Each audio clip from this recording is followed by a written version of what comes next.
How amazing is life?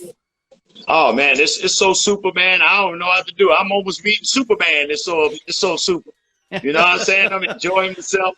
Right now, I'm just Quentin Quarantino right now. You know what I'm saying? I'm still out here.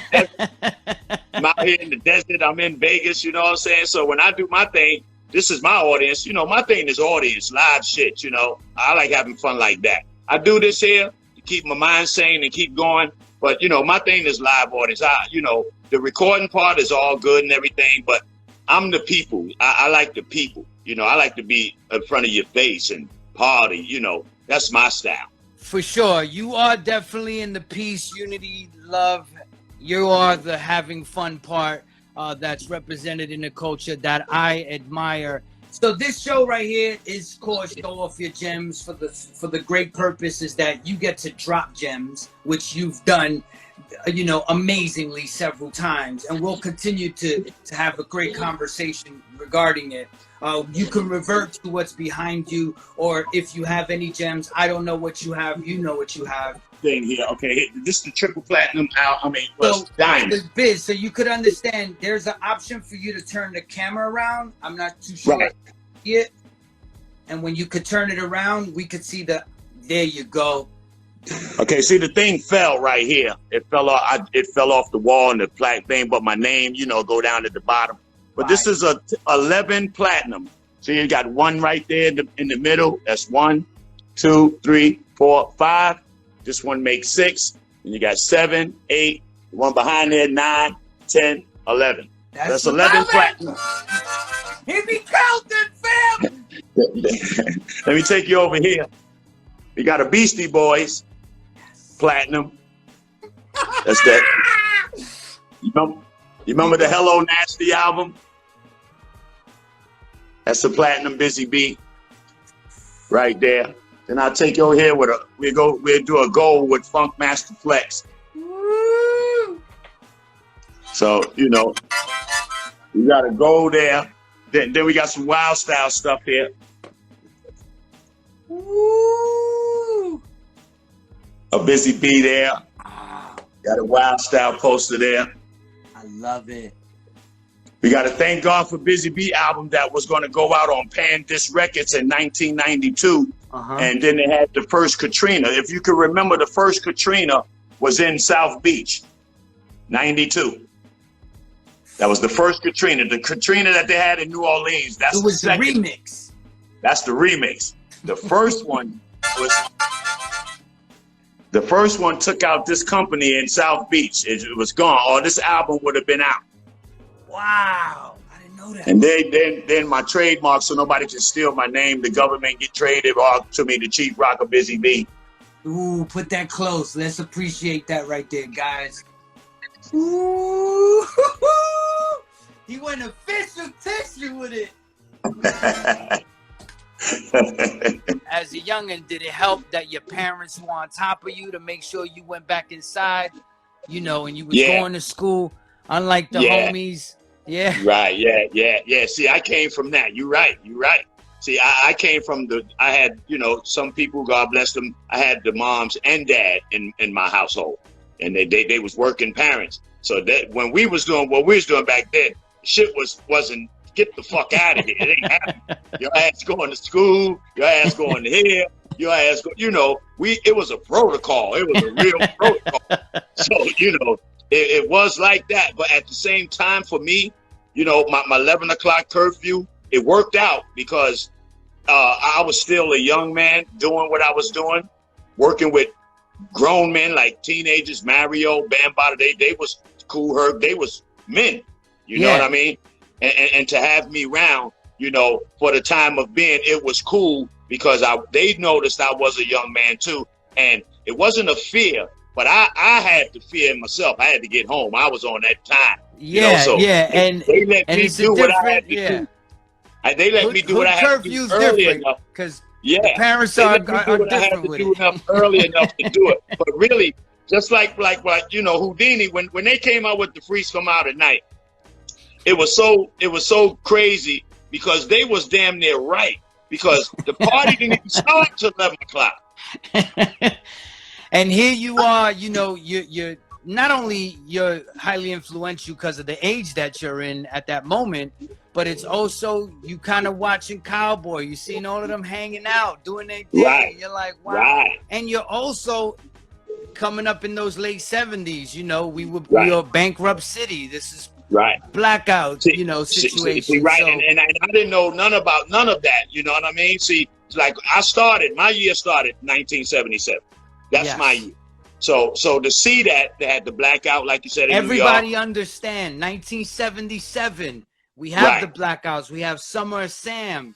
We have the Young Lords taking over the Statue of Liberty. We have hip hop. So continue with that. Right. See, it was a lot of things going on back then at that time, and for us to maintain what we was doing at that time for the world or the community, it was awesome because it kept our mind off of the Son of Sam. It kept our mind off of the stuff that was going. You know, it kept our mind off of that. There's black spades and the gangs. It kept us all in one circle having fun. To where's that this where the culture really started mending. They started mending because gangs started mending with other gangs, and everything was love. Then you know with the B-boys, because the B-boys actually brought a lot of it together, because a lot of the B-boys was gangs. You know, one gang man had the Brave Boy dancer, the other gang over there. So when they danced it together, when we had the microphone and we say, yeah, he did that, and we put them together, they wanted to show off now. It wasn't too much more like we want to fight now. We want to show you I can do this. Yeah, I could do that. Yeah, you can do that. Yeah. And the girls will look at that like, ooh, he can move his body like that. Word. Yeah. Oh. So they were showing off. See, a lot of people didn't catch on. They showing off those figures, the little physiques, and the little moves they can make to show y'all, hey, we can do that. You know, so it turned out to a nice thing, man. It started a big peace treaty. It started traveling. We were safe and the protection of the older guys in the gangs and semi stuff like that. So it was always good to do and have fun at that time. And that was like the beginning where it just really started to do something. And I appreciate, let me just plug in right here. I got you. Go ahead, do what you got to do. I got you. I appreciate that. So, you know, to get the opportunity to now see that evolution, you're coming up, and then you in this, you out here, you know, I know it was called Flowers, the hospital where you was born at? Oh, Flower Fifth Avenue. Flower Fifth Avenue, which isn't even the name anymore. It got remixed. Right. And then you're in the Bronx, so of course born right there, but you had the good knowledge and good sense to get yourself over to Harlem. And you know, you was putting that work in. What gave you that confidence that you could pull that off and you can travel? Well, AJ gave me the confidence. Right, my thing in hip hop is about the voices. See, people really don't understand. It's about the voice. Your favorite artists are artists with voices, and I can give you about 3 or 4 of them right now. You'll say, "Yep, I like him. Yep, I like him." That's DMX. Heavy D, if you go back that far, Ludacris, because they got voices. I give you another perfect example of a group that had 5 distinctive voices, the Temptations. That's for sure. You understand? They had a high-pitched guy. They had the bass player, Melvin,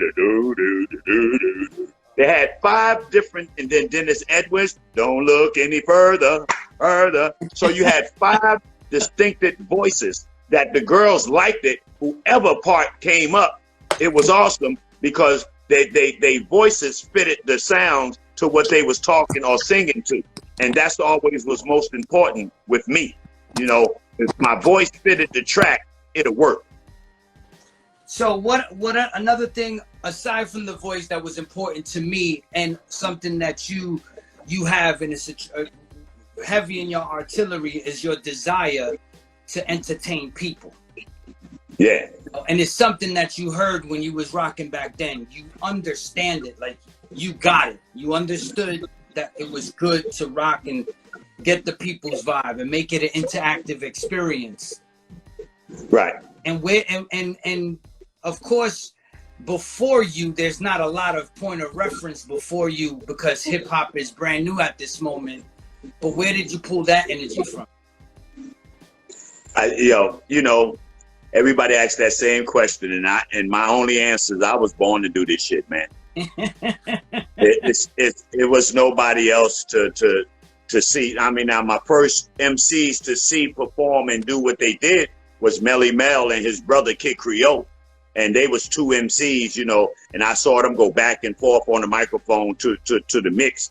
But as far as just to say, they started the inspiration in me. But I never had like my brother or a homeboy partner to say, yo, let's me and you, team up and do this. Right. So I took it upon myself. Right. So, and then again, the voice of mine was qualified to do it by myself, because when I heard it and they told me, they like, yo, God damn, you sound so vicious. Damn. And I went with that, man. So, we learned the latest stories, of course, and I kind of love retrospect because we could look back and it's good that people are kind of revealing in the sense where we could get an idea of what the game and the state of everything was. That being said, like Sugar Hill and Sylvia Robinson and that whole movement and Caz, we all know these things. You did release, some 12s on Sugar Hill, and then, right. The full length is You and I. So what's that? Was it a regular, industry story in the sense where you're a young kid trying to figure out what's going on, walk that? Well, and when I got with Sugar Hill, my assumptions of Sugar Hill was to be big, but they didn't believe in what we believed in street-wise. Our stuff was with the James Brown and the turntables and do the live music like that, which came about in 86, 85. Rakim come out with, Rakim did what I wanted to do in 81. Right. He just happened to, you know what I mean? But at that time, Miss Robinson didn't want to take people's songs or tracks and sample them. She wanted to use a live band to try to make it sound most likely like that. So as I learned to keep the royalties, but I didn't know that then, and I had no idea. And again, this is why I didn't really G off and wax the way it was supposed to be, because I never got a chance to do what I do. When I did the James Brown, and even with the song that I did on Sugar Hill, it's called Making Cash Money, but it was supposed to be the James Brown Payback, the original. They had a band redo it. It don't sound nowhere near like the James Brown, but I had to do it to be on the label, 1, 2, to try to see if my style can fit it. It didn't work out. It worked out, but it didn't work out because I wound up doing it, but I didn't make a dime doing it. You know what I mean? And the record was called Making Cash Money, and I ain't make a dime. And you wasn't making any cash money, man. I ain't make a dime. So, hey, but I tell you what, though, in 1980 and in 1998, there's this artist by the name of Kid Rock who came to me and said, "Hey, Busy B, that Cash Money song, let's redo it and let me use that hook, ball with the ball, the dang, the dang." Yes, and I said, "Okay." I said, "Okay, let's do it." And I didn't make no money then. Look at but that. But I went 11 times platinum. That's his. Woo! Woo! He had to slap us in the face with that gem. Can't get out that at all, guys. This is the chief. 11 times platinum. That's 11 times platinum right there. How cool is that? There's a ride and then there's a process, right, for you to get. Yeah, it's a full circle. It's a full circle. If you could help me understand, because I always listen to narrative that Caz speaks and a lot of people speak in regards to, like even Kwame, Redhead Kingpin, these young who's dabbling with Sylvia Robinson later on. Was that experience one that you was kind of like, happy to get away and move on to, or were you kind of like? Oh well, nah. I got away from it anyway. They couldn't do nothing to me, even if she liked it. Me, if I wanted out, I got the fuck out. See, that's I never paid that contract shit no mind. If I ain't like what you was doing to me, fuck you, and I'm going to do what I'm doing. Yeah, I ain't never do that. You know, them other guys, oh, yo, with the contract, fuck you and that contract. I'm going to do what the fuck I want to do. I am hip-hop. You want to be part of what the fuck I am. And that was that. For sure. I admire it. Salute for you for having that foundation and that backbone. And I know a lot of it is all new at that moment for you, but you still... Yeah, but I know hip-hop. I knew that motherfucking much. That wasn't new. I know that shit you talking about wasn't no goddamn hip hop. Now it might have made you a couple of dollars, but that wasn't hip hop, and that didn't help me make the dollars that you was gonna make. So fuck you. I'm going over here where hip hop is at. You can get me a couple of dollars, have me some fun, and the fuck all that other shit. Hello? Yeah, Busy Bees going in, fam. That's it. Yo, so that's amazing. That's great. You move on from there. The You and I, which becomes also the same label Eric B and Rakim released their music out on. You know, you had a good time on that, and I loved it because, you know, I'm young, I'm influential, and when I'm seeing you rock, yeah, it's funny because people will be like, yeah, he got a song called Suicide. Of course, there's probably a negative connotation, but if you're a hip hop head, you get it. It's like, nah, you killing yourself if you try to compete against. Right. But you had a sense of humor, and have a sense of humor that I feel, of course, I don't want to talk about where we at now, but it was great to know that it existed and you embolden yourself with that sense of humor. If you can, what assisted you in having and believing that you could be yourself on record? I just did it. Well, you know, straight up and down. Because again, hip hop is not being a recording artist. Now you could become a recording artist, but that's not hip hop. You can come from hip hop to be a recording artist, and that's what a lot of us did. They went to be recording artists, and now they stuck in that recording mode. They can't. They say they hip hop, but you can't come back to hip hop because you gotta go there. I'm here. I'm going where the fuck I want.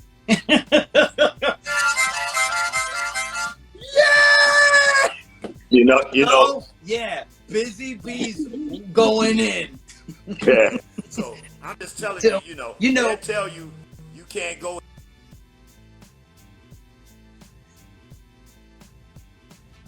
Here we go. You know, once you that recording artist and you made so many songs and you made I still don't get it. If I did all that for you, why I can't go and do my hip hop thing with my hip hop family? You know what I mean? So I don't get it. They don't try that shit with me, you know, because again, I am hip hop. So hip hop is called for me over here. A song is called over here. I'll get back to that song, but hip hop is over here, and I'm going to where the hip hop is at. You end up releasing, of course, the two albums, the Sugarhill singles, and all that. What I always find interesting is the moment. I don't see how you got low on me. Yeah, I think it was when you got that call. There you go. You got it. You get it. They trying to get in. They trying to get in. Yo, we'll wait for that call. I don't even see where it's at to hang up. Hello? Hello? Yeah. I'm gonna find it. Yeah. I don't know where they at. There they go. All right, good. All right, you got me? Hear me now? Everything's cool? Yeah. All right, awesome. All right, so there's a moment in Rocksteady Crew where Crazy Legs realizes that breaking is not being embraced anymore by the culture in the... You went out. You hit something and went out. You know, hey, busy. Can we do something? Can you come off and come on again? You want me to come out? Yes. All right. Yeah. So we're gonna do this the right way, guys. You know, he's charging it up. So usually from my experience here is I put my phone on do not disturb and it helps the cause. But once you get a phone call or text or something, the phone starts acting up and you know the platform doesn't work as well. What's up, young man? I'm back. Good. I wish I knew how to put on a do not disturb. It's all good. It's all good. You know, so what I was saying is there's a moment for Crazy Legs and Caz where like the 80s, the mid 80s doesn't, you know, they're trying to figure out their footing because a transition starts to happen when you got the Canes and all that coming in. You know, what were you doing after those 2 albums? You are on this high from you coming up. How are you keeping your footing, and how is kind of the state of either the genre or the city impacting? Well, I was still working. See, while the records wasn't going, I was actually putting together the cast for the movie Wild Style. You know, so I was working with Charlie Ahern and Fab Five Freddy under the table, which nobody knew nothing because nobody even knew Charlie or Freddie. So, you know, I was at that time, and I see the records wasn't working because I had put out a record with me, DJ AJ, and Smalls. We had put out a record called Rappin All Over, like right after Sugarhill. We was like probably one of the first from our era to go into a studio and put something together. But then again, it wasn't a Busy Bee song, and it wasn't me by myself. It was me with DJ, right? You know, and the DJ never rapped on nobody's record. And then I had a guy named DJ Smalls. He was known to be the son of Hollywood. So I had all this type of shit around me, wanting to be with the great one, you know. So I worked with it. The shit didn't work out like I told him. And then, you know, I shopped around. I did a record called School Days with one of Flash's friends when Flash and the Freedom came out. So everybody was on Flash. Everybody was happy. And so Flash was calling himself looking out for me. But he put me with a Joe Blow. Somebody wanted to do some records, and I did that. Never saw a dime on the School Days. You know, I got robbed so many motherfucking times to when I said, I thought about that shit. So, man, fuck all y'all. I'm doing me now. You know what I'm saying? I done got robbed there. I got robbed. And that's what I say, you know, for the youngers out there, I'm more than happy to help because I got robbed already to show you not to do it or go where I went to save you. And a lot of them, you know, they get on their high horses, and I get it. They get a couple of dollars, and they get a couple of diamonds, a little jewelry. They all that all of a sudden. And then when shit hit the fan, I'm Uncle Biz now. Uncle Biz all of a sudden. Get the fuck out of here. Come to Uncle Biz first. When Uncle Biz came to you and said, hey, let me help you out with later on because you might hit this road. Let me tell you what's going to happen before you get there. Let me try to fill you in, you know, and some of them just went that way. Now they're in that 360 mode. They don't know how to get out of it. So more power to you. You know, that's a later thing where we start figuring out how to monetize and make money out of everything and squeeze every dollar now. It's right. Definitely a different industry and understanding that these institutions are no longer the independent labels that they were. And even the independent labels were funny in their own ways as well. Right. They bring up Wild Style, which was great. And that experience, you know, what was it like to? It was awesome. Feel like, wow, this is the Bronx. Y'all bringing when we filmed Wild Style, while we was filming Wild Style, the experience of doing it made us see and feel like actually TV movie stars because we saw TV, we saw the stars, but we never got a chance to do that. We was under the camera, just like if we saw them filming on TV doing stars, they was doing that to us. That was awesome. And then you have the crowds in the neighborhood trying to stand around and see what we doing, and it's roped off, and oh man, now you feel like Michael Jackson or somebody. You know what I'm saying? For sure, and of course we understand how pivotal Wild Style is, and it's something that a lot of people on this show, Show Off Your Gems, have have talked about and reverted to. Oh yeah, it broke barriers. It broke a lot of good barriers. Oh yes, it did. You know, because it traveled outside of the Bronx. Right. It went around the world. Yeah. And if you can, like, just entertain me with this. When did you catch wind, or was Grandmaster Flowers in Brooklyn and Queens? Was everybody kind of bubbling, doing their thing around this time? Yeah, they was all, yeah. See, I got a chance to go out to hear Flowers maybe twice during the era of the time when he was Flowers.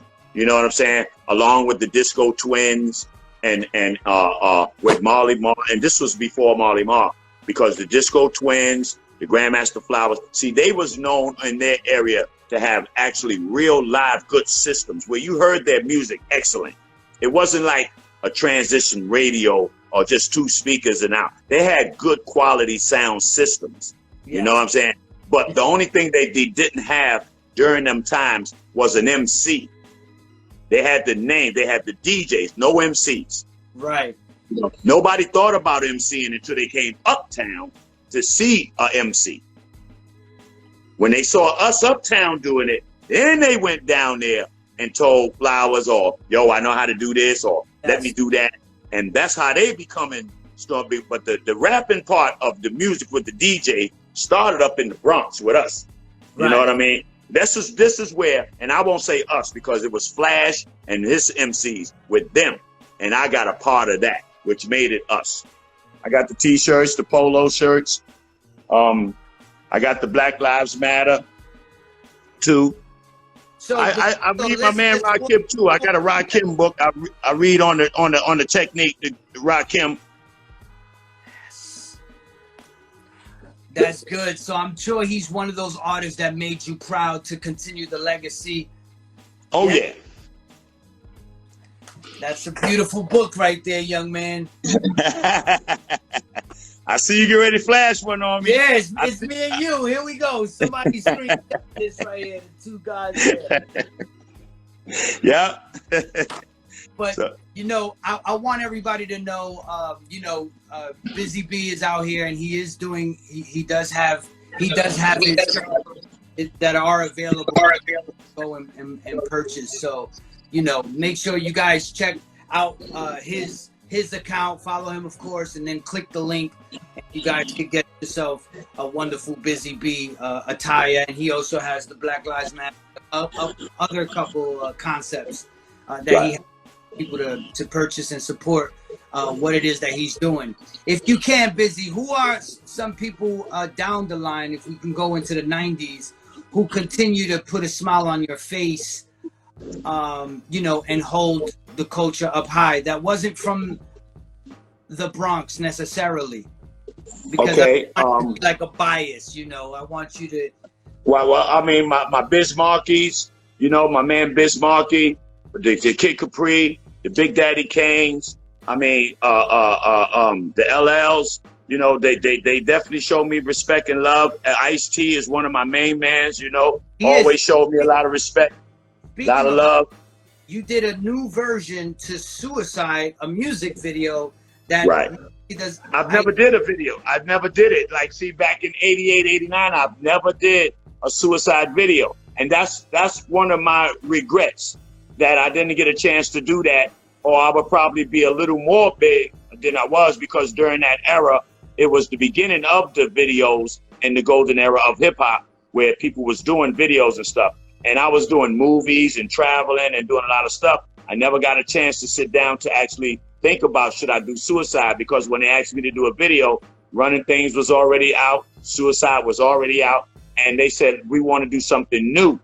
And again, I told you, I got bamboozled so goddamn much when I put it together, I said, fuck all y'all, I'm doing me now. I can't take it no more. Every time y'all tell me go to the left, I should have went right, when I was right all the goddamn time. Right. And I do love that you do have that sense and discipline to keep yourself in line with also, your parents keeping you there too, which was dope. Right.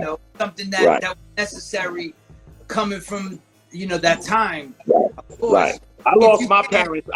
I lost my parents like right after that. Like my mom's never got a chance to actually see blow up. You know, my mom, she passed away. She was only 42 years old.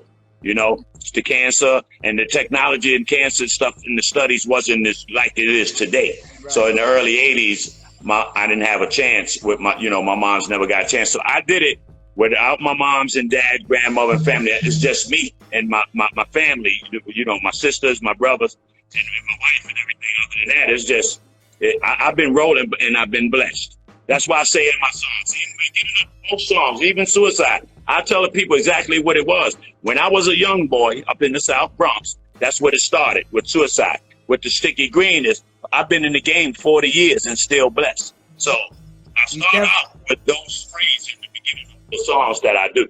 You definitely have been blessed. If you can tell me, a lot of people like to say, I was there or you wasn't there. You know, I was there. Right, you was there. And if you can, what was the moment? Damn, how you got low again? Or somebody try to. It's me. What's happening on your? These black motherfuckers keep fucking up my shit. Listen, what I do, tap a phone or something? No, there is a feature where you can shut it down. You know, for the future, if you do your own, you gotta just so you don't get interrupted. But what I want to say, how Eddie Burst, that's bullshit. So that's some bullshit, Mr. Lines Out. So you was there for a lot of moments, and if you can share a moment that you were there for in this industry that was enlightening to you. See, now you look like one. You know, you remind me right now of one of them Chinese movies and shit. I see your mouth moving, but I can't hear shit. So, you know, that's that bullshit.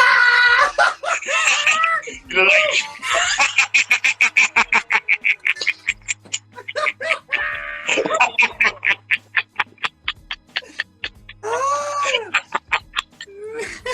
You look like you. I mean, you can probably hear me great. I just can't hear you. You sound amazing. You sound like two amazing mermaids making love in the sky. That's how beautiful your voice sounds right now. What the fuck, man? Bro, it's on your end, fam. Yeah, I'm riding on my end, man. I'm gonna tell him, hey, you said you gotta push a button to tell you to leave you alone. How you do that shit? You take your phone, you go by the window, and you throw it out the window. That's what you gotta do.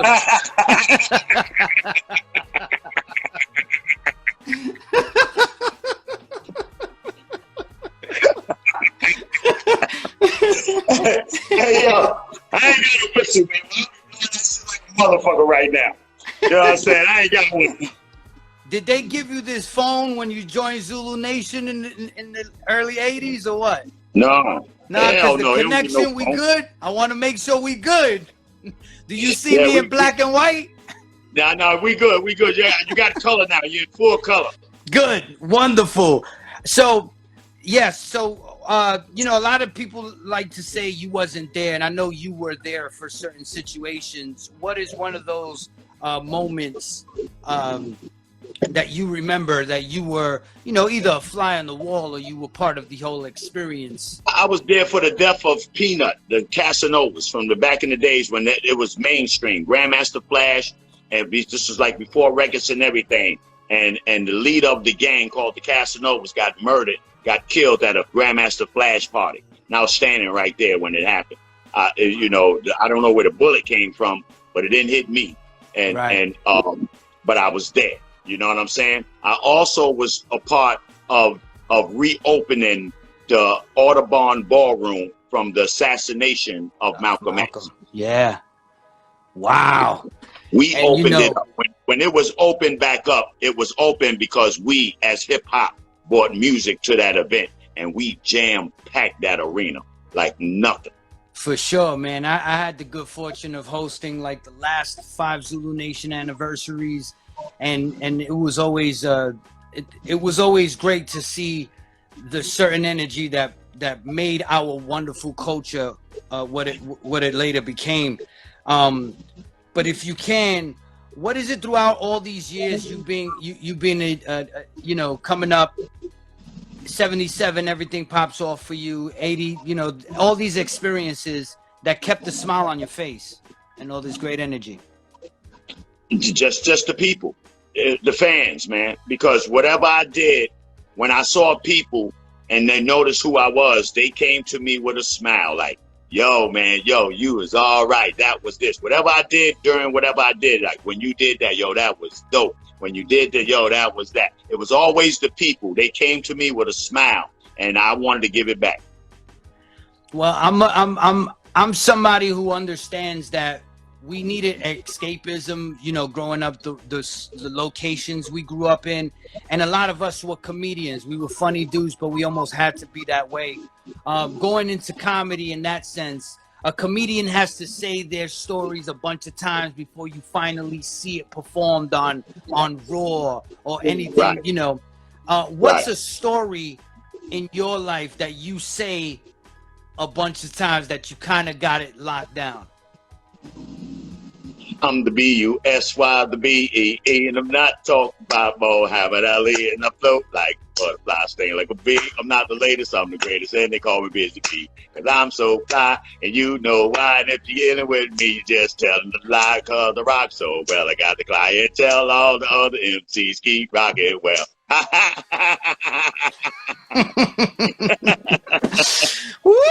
like that, man. You know what I mean? Wow.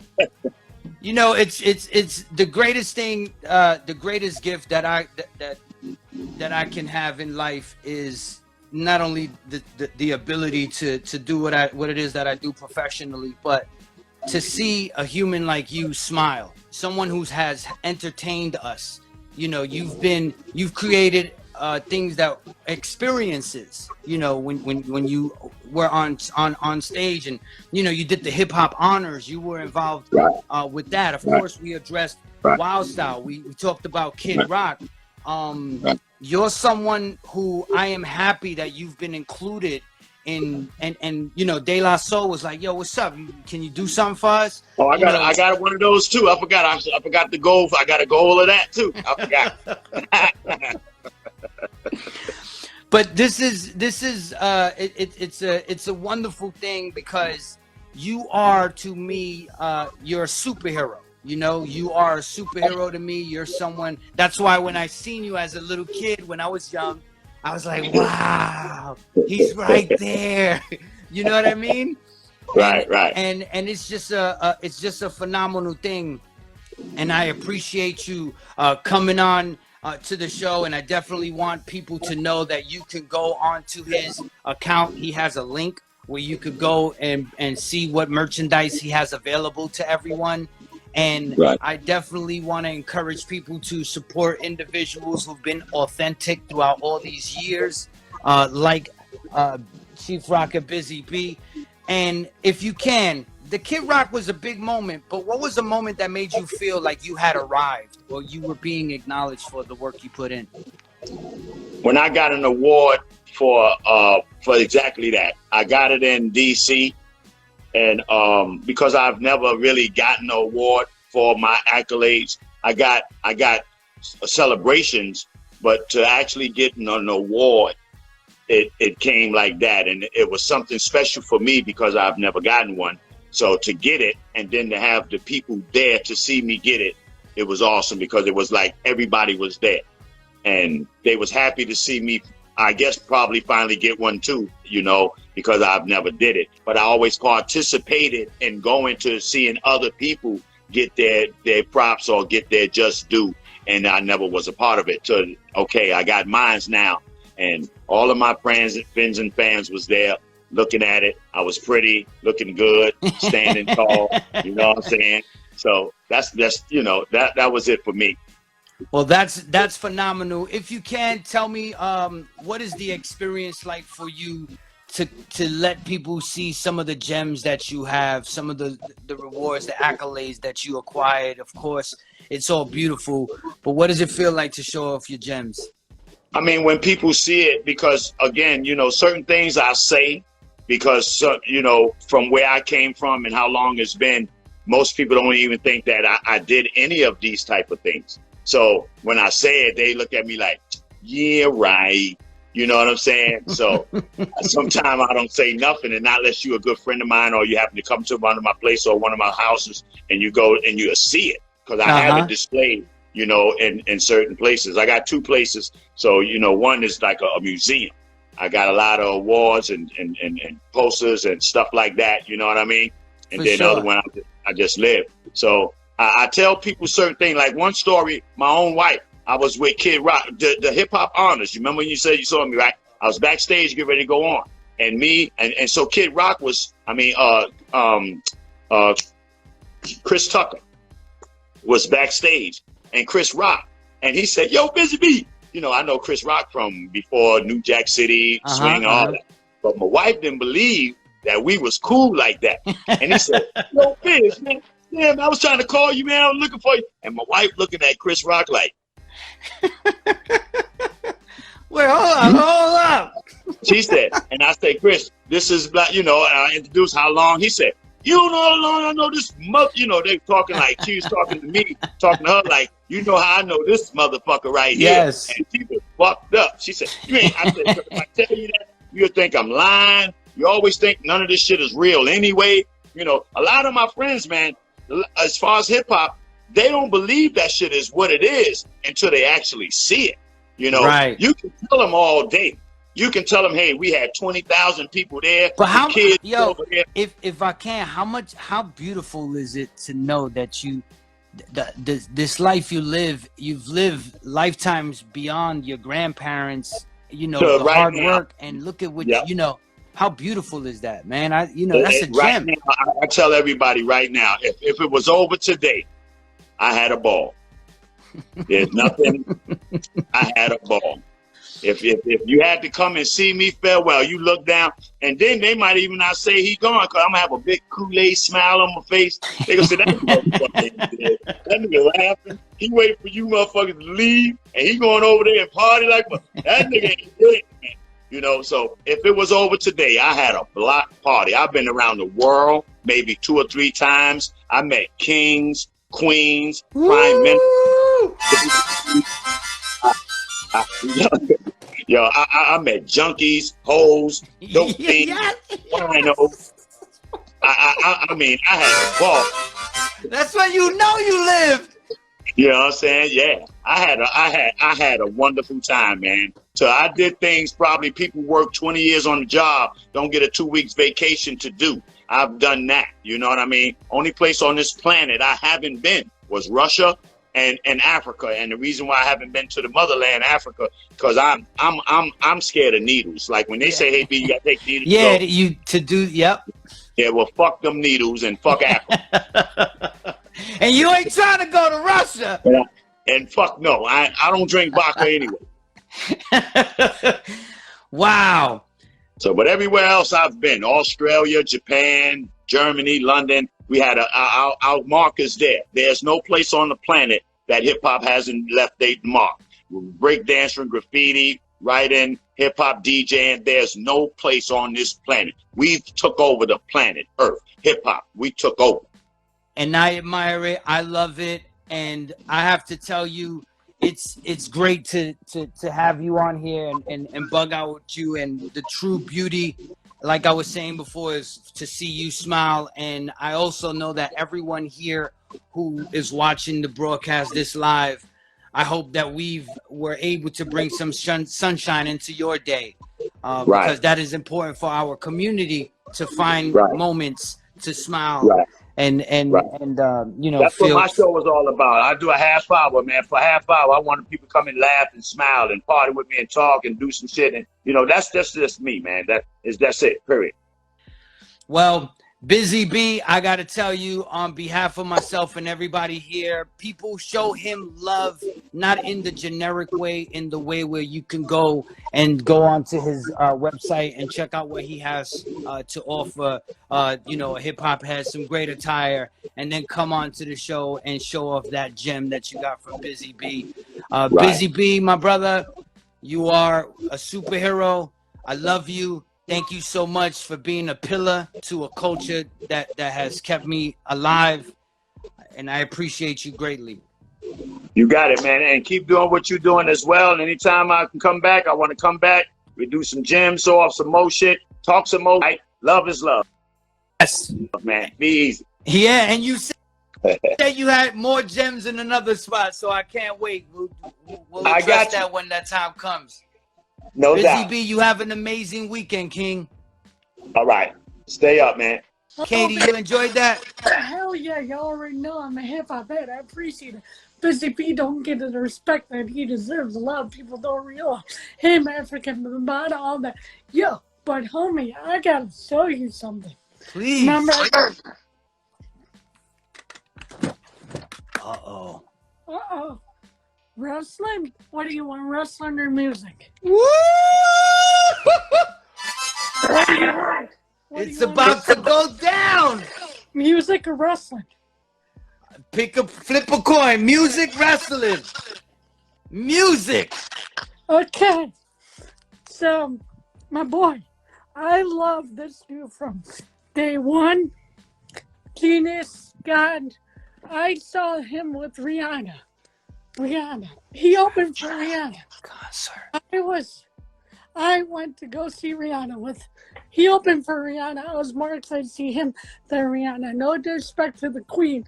I've seen the Queen a billion times. But this boy, this is my dude. I got more. Well, so we're talking old school, right? Right? We're talking greatness. Anything, as long as it's phenomenal, Katie, like you. What? Ooh. Oh my God. Tupac, Biggie, Madison Square. Nice. No. Digital Underground. Oh, wow. Yo, Tupac paid his dues. Yes, he did. My mom got this for me. Because I love Tupac, but I was like, Mom, this is a classic. It's like, oh, wow. I'm like, yeah. I gotta keep going. What else? Oh, you'll greatly appreciate it. Shout out to my brother. But wait, TLC. But wait, look at this. Oh! Yo, guys, that is a legit fire gem right there. Yeah. Damn. She pulled out a TLC cross-colored T-shirt. Yeah. Holy guys! He got that for 2 Christmases ago. But on some real dumbness. That was a real gem, fam. Yo, fam. Ooh. Wow. Go there. My partners, my friends, my cousin went to this tour. I'm like, yo, give me a shirt because I love Justin and Daisy. Rarity. Wow. Yeah, I'm gonna keep going. Shout out. So, yo, you got your phone on a spinner? You should be wildin', fam. Remember when I was telling you about DJ Screw, right? Yep. Here's that shirt. It's all goofed up, but it's that picture. Wow. Because RP Screw. But no, fam, this is what I do. I mean, I got some. Wow. This is big, fam. This is big. What I'm about to show you. What I got on. But let's go. My friend got that for me because I love Michael and it's Michael, but he got me that from remember the Vegas show they were doing, the Cirque du Soleil show. Yes. Well, yes. Oh yeah, and remember we were talking about fabulous. Yo. I mean, what else I got? Yeah. Oh. I got one. I got the Demi of Dems.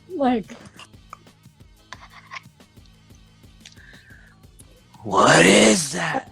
Everyone ASAP Mob RP. yammies, but like with all of them. Fire. What else? I'm just